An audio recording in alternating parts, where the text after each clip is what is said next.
Les armes se sont tues entre Israël et le Hamas. Une trêve humanitaire est entrée en vigueur pour 3 jours dans la bande de Gaza dévastée, au 25e jour d'un conflit qui a fait près de 1500 morts palestiniens, essentiellement des civils. C'est la première fois depuis le début des hostilités qu'un cessez-le-feu est accepté par les deux belligérants. Des négociations doivent maintenant s'engager en Égypte pour tenter de mettre fin à la guerre.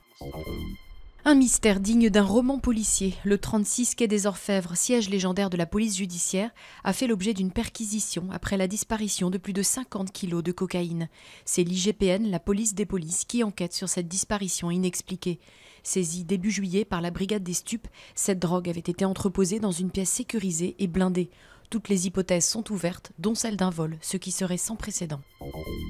Les enquêteurs étrangers devraient enfin pouvoir commencer à se déployer sur le site du crash de l'avion malaisien dans l'est de l'Ukraine. Des policiers néerlandais et australiens vont tenter de faire la lumière sur le drame 2 semaines après la catastrophe. Contrôlée par les séparatistes pro-russes, la zone leur était jusqu'ici inaccessible en raison des combats près des lieux. L'Afrique de l'Ouest se mobilise face à la menace d'Ebola. Un sommet régional consacré à l'épidémie s'ouvre aujourd'hui à Conakry, en présence des chefs d'État de Guinée, du Libéria, de Sierra Leone et de Côte d'Ivoire. Face à l'aggravation de la situation, les mesures de précaution se multiplient en Afrique et ailleurs dans le monde.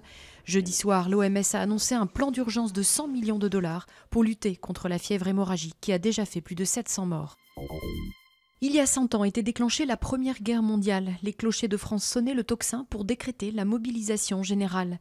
L'Allemagne venait de déclarer la guerre à la Russie et s'apprêtait à attaquer la France. Toutes les communes sont invitées à faire sonner le tocsin à 16 h pour commémorer le centenaire de la Grande Guerre qui mobilisa plus de 8,5 millions de Français.